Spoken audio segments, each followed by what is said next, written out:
Welcome back to another reading through Book of Concord. Today we are in the epitome of the formula of Concord, the first article reading paragraphs 11 through 25. Negative theses. Rejection of the false opposite dogmas.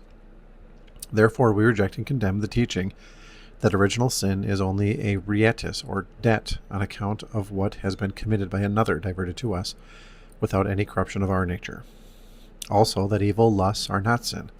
but concreted essential properties of the nature, or as though the above-mentioned defect and damage were not truly sin,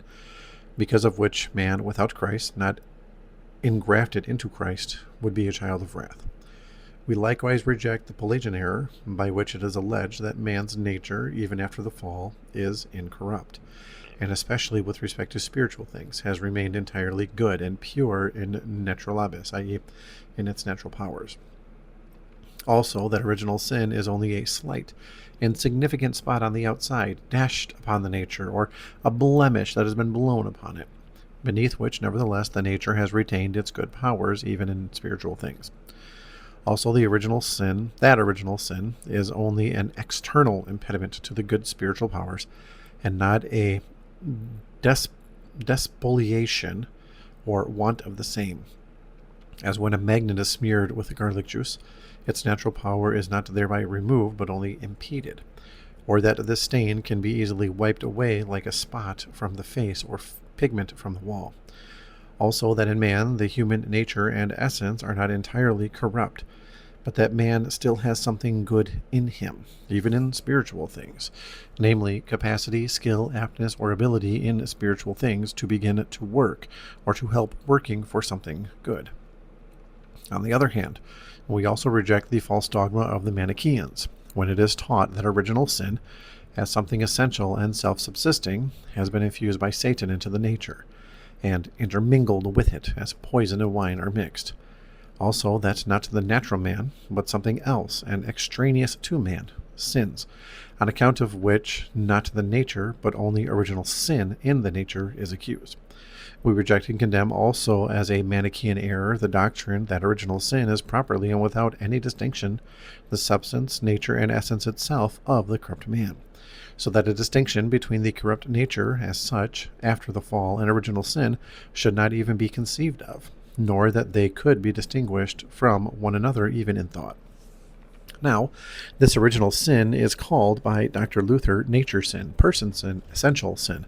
not because the nature, person, or essence of man is, without any distinction, itself original sin, but in order to indicate by such words the distinction between original sin, which inheres in human nature, and other sins, which are called actual sins. For original sin is not a sin which is committed, but it inheres in the nature, substance, and essence of man, so that though no wicked thought ever should arise in the heart of corrupt man, no idle word were spoken, no wicked deed were done, yet the nature is nevertheless corrupted through original sin, which is born in us by reason of the sinful seed, and is a fountainhead of all other actual sins, as wicked thoughts, words, and works, as it is written, Matthew 15:19, out of the heart proceed evil thoughts. Also Genesis 6:5 and 8:21, the imagination of man's heart is evil from his youth. Thus, there is also to be noted well the diverse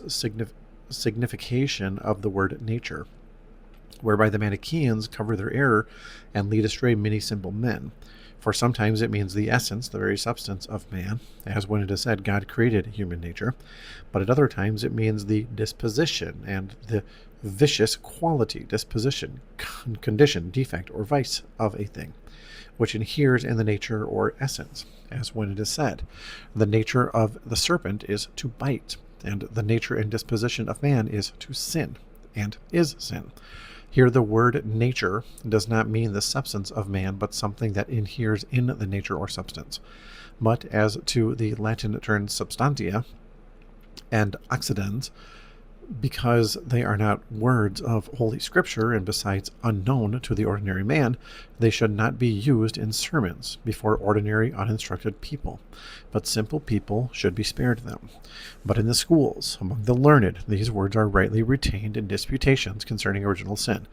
because they are well known and used without any misunderstanding, to distinguish exactly between the essence of a thing and what attaches to it in an accidental way. For the distinction between God's work and that of the devil is thereby designated in the clearest way, because the devil can create no substance, but can only, in an accidental way, by the providence of God, God permitting, corrupt the substance created by God. So for our reading for today, hope to have you back next time.